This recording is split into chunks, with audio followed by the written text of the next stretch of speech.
नमस्कार, मैं श्वेता। बिहारी न्यूज में आपका स्वागत है। खबरों की ओर बढ़ने से पहले एक नजर डालते हैं आज की सुर्खियों पर। बिहार सरकार ने विदेशों में फंसे श्रमिकों के लिए हेल्पलाइन नंबर किया जारी। पश्चिम एशिया और खाड़ी देशों में फंसे मजदूर तुरंत कर सकेंगे संपर्क। अफवाहों से बचने का दिया गया निर्देश। 6 अप्रैल से बिहार के लगभग 80,000 सरकारी स्कूलों में बदलेगा समय। मॉर्निंग शिफ्ट में संचालित होंगे स्कूल। शिक्षा विभाग ने बच्चों की सुरक्षा को ध्यान में रखते हुए किया बदलाव। आशा मॉडल से पारंपरिक सिंचाई की समस्याओं का मिलेगा स्थायी समाधान। पालीगंज से शुरू हो रहा सोलर सिंचाई प्रोजेक्ट बिहार में कृषि के लिए होगा गेम चेंजर। कोइलवर में बनेगा देश का दूसरा 4 lane rail bridge. Howrah Patna DDU मार्ग की भीड़ होगी कम, यात्रियों को मिलेगी बड़ी राहत। पाकिस्तान के स्टार क्रिकेटर ने की भविष्यवाणी, कहा वैभव सूर्यवंशी को जल्द ही भारतीय T20 टीम में मिल सकता है मौका। IPL 2026 में पहले मैच में जोड़ा अर्धशतक।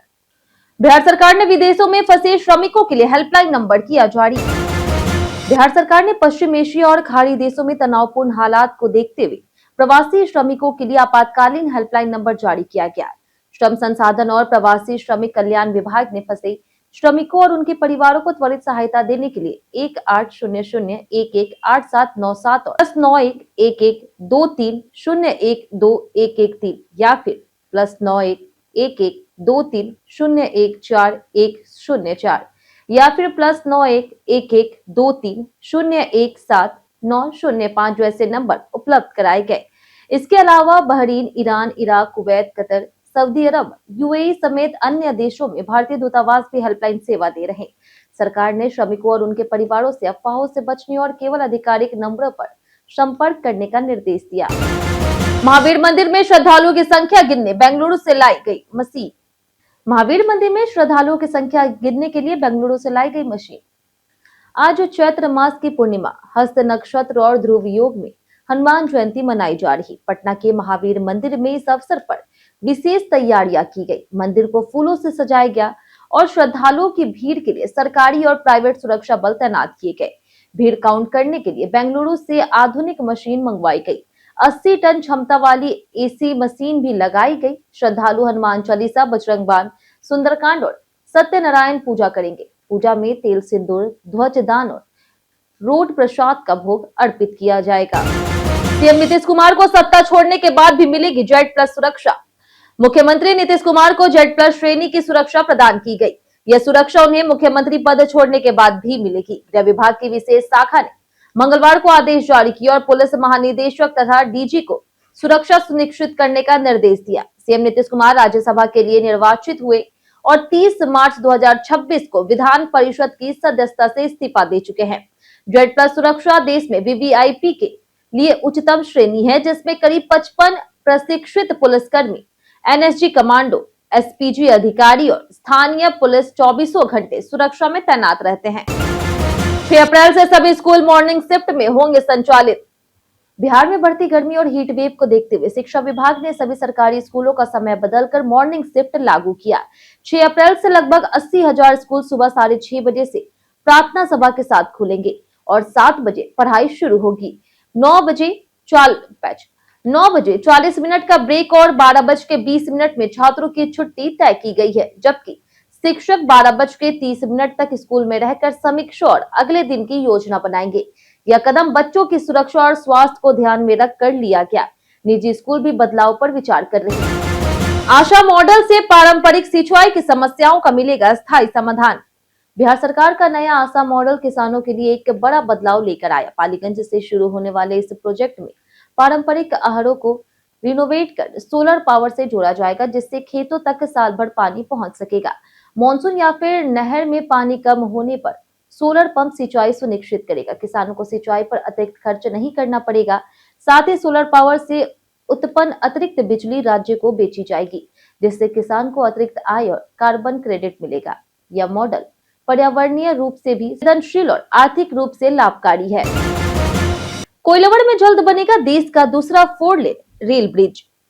कोइलवर में देश का दूसरा 4 लेन रेल ब्रिज बनाना प्रस्तावित है, जिसकी योजना रिपोर्ट रेलवे बोर्ड को जल्द भेजी जा सकती है।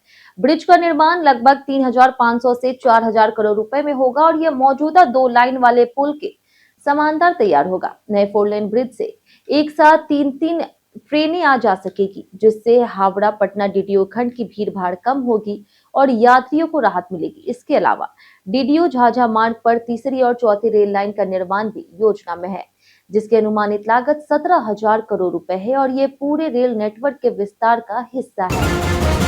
महंगी कारों के क्रेज ने बिहार में वाहन बिक्री को बढ़ाया। बिहार में वित्तीय वर्ष 2025-26 में गाड़ियों की बिक्री ने नया रिकॉर्ड स्थापित किया। इस साल पहली बार 15 लाख से अधिक वाहन बिके, जिनमें करीब 13 लाख दोपहिया वाहन थे। गाड़ियों की बिक्री से परिवहन विभाग को 34 अरब रुपए से अधिक राजस्व प्राप्त हुआ। सबसे अधिक बिक्री अक्टूबर 2025 में हुई। पटना में अब महंगी कारों के शोरूम खुलने के कारण मर्सिडीज, ऑडी, पोर्श जैसी लग्जरी गाड़ियां आसानी से दिख रही।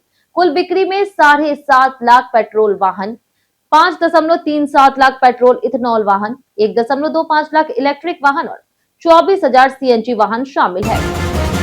बिहार में गेहूं खरीद शुरू। पहले दिन 303 मीट्रिक टन की हुई खरीदी। बिहार में बुधवार से राज्य के सभी जिलों में गेहूं की खरीद शुरू हो गई है। पहले दिन 229 किसानों ने 622 मीट्रिक टन गेहूं पैक्स और व्यापार मंडलों को बेचा। सहकारिता मंत्री प्रमोद कुमार ने जहानाबाद के किनारी पैक्स से खरीद का शुभारंभ किया। इस साल किसानों को 1 क्विंटल गेहूं के लिए 2,585 रुपए मिलेंगे, जो पिछले वर्ष से 160 रुपए अधिक है। भुगतान गेहूं बेचने के 48 घंटे के अंदर किया जाएगा। इस वर्ष राज्य में 18,000 मीट्रिक टन गेहूं खरीद का लक्ष्य रखा गया। एफसीआई और सरकारी क्रय केंद्र भी खरीद में शामिल है। बिहार निबंधन विभाग ने राजस्व संग्रह में बनाया नया रिकॉर्ड।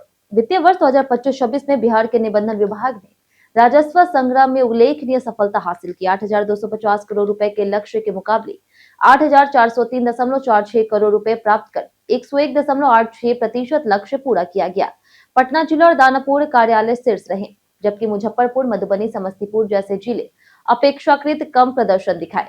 कुल 15,93,526 दस्तावेजों का निबंधन हुआ। प्रति दस्तावेज आय 49,699 रुपए रही, जो पिछले वर्ष से 13.80 अधिक है। विभागीय समन्वय कार्यालय खुला रहना और ई स्टैम्प बिक्री के कारण अंतिम कार्य दिवस पर 107.74 करोड़ रुपए की एक दिवसीय सर्वश्रेष्ठ प्राप्ति हुई। सभी प्रमुख धार्मिक स्थलों की सुरक्षा ऑडिट कराने का निर्देश जारी।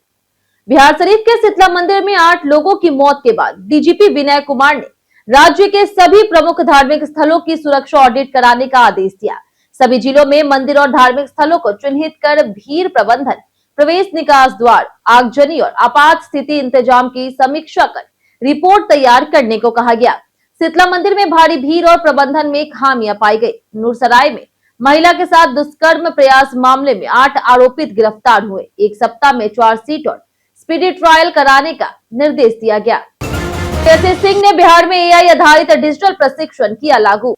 बिहार के सूचना प्रौद्योगिकी मंत्री श्री सिंह ने युवाओं को डिजिटल कौशल में सक्षम बनाने के लिए एआई आधारित पाठ्यक्रम प्रशिक्षण में शामिल करने का निर्देश दिया। यह कदम बिहार कौशल विकास मिशन के ITITES प्रशिक्षण कार्यक्रम की समीक्षा बैठक में लिया गया। मंत्री ने प्रशिक्षण की गुणवत्ता, युवाओं की सहभागिता और रोजगार परक परिणामों पर जोर दिया। वहीं अधिकारियों को निर्देश दिए गए कार्यक्रम उद्योग और समय की मांग के अनुरूप हो। एआई पाठ्यक्रम से प्रशिक्षुओं को तकनीकी ज्ञान, नवाचार क्षमता और वैश्विक प्रतिस्पर्धा में बढ़त मिलेगी। यह पहल बिहार में रोजगार और डिजिटल सशक्तिकरण को बढ़ाएगी। ईसीआर ने 203.42 मिलियन टन माल ढुलाई कर रिकॉर्ड तोड़ा। वित्तीय वर्ष 2025-26 में पूर्व मध्य रेल ने 203.42 मिलियन टन माल ढुलाई कर नया कीर्तिमान स्थापित किया और लगातार दूसरे वर्ष 200 मिलियन टन से अधिक माल ढुलाई करने वाले 4 प्रमुख जोनों में शामिल हुआ। यात्रियों की सुविधा के लिए 45 जोड़ी नई ट्रेनों का परिचालन शुरू किया गया और 20 जोड़ी ट्रेनों का विस्तार किया गया। त्योहारों में 14,559 विशेष फेरे चलाए गए। पैसेंजर रेवेन्यू 4,917.81 करोड़ रुपए रहा। कैटरिंग और सेंट्री रेवेन्यू में भी उल्लेखनीय वृद्धि हुई। ईसीआर ने माल और यात्री सेवाओं में संतुलित विकास दिखाया। मुजफ्फरपुर में खेसारी लाल यादव के कार्यक्रम में हुआ बवाल। बिहार के मुजफ्फरपुर में खेसारी लाल यादव के कार्यक्रम में बुधवार रात बवाल हुआ। भीड़ बेकाबू हो गई और उपद्रवियों ने कुर्सियां तोड़ दी, बैरिकेटिंग को तहस नहस कर दिया। सुरक्षा के लिए पुलिस और निजी सुरक्षा कर्मियों को लाठी भांजनी पड़ी। वहीं पूर्व मंत्री और बीजेपी नेता राम सूरत राय मंच पर आकर के लोगों को शांत करने की कोशिश किए। विवाद खेसारी के स्टेज पर चढ़ने को लेकर हुआ। इससे पहले भी मेले में अव्यवस्था के मामले सामने आ चुके हैं।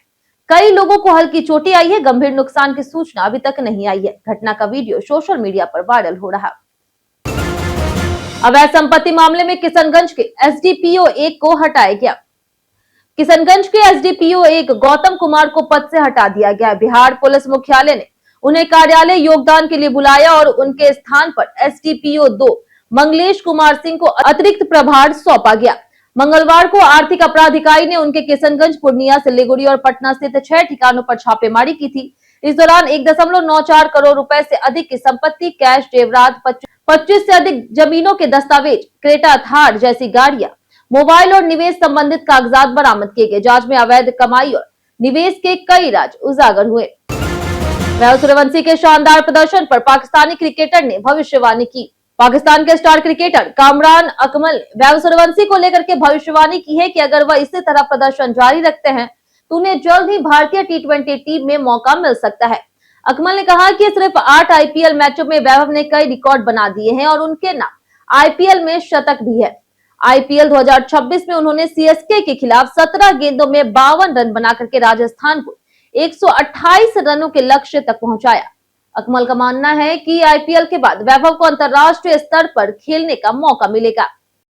बीते दिन हमारे द्वारा पूछे गए सवाल का जवाब आप लोग में से बहुत लोगों ने हमारे कमेंट बॉक्स सेक्शन में लिख कर दिया है। जिन्होंने हमारे द्वारा पूछे गए सवाल का जवाब दिया उनके नाम है संजीव कुमार, राजकिशोर महतो, अनवर करीम खान, जितेंद्र ठाकुर, चांदनी पासवान, राम बाबू दास, रंजीत मिश्रा, रवि मोहन वर्मा, दीपक कुमार, राजेश सहनी, विवेकानंद यादव, राकेश मिश्रा, पारस सिंह, राजवेंद्र ताती, अमित कुमार, बारूद पटेल, मनोज दास, नगेंद्र कुमार, नरेंद्र कुमार, मनोज वर्मा और हरेंद्र सिंह। इसी के साथ बढ़ते आज के सवाल की ओर। आज का सवाल है, आप 24 घंटे बिना सोशल मीडिया के रह पाएंगे या नहीं?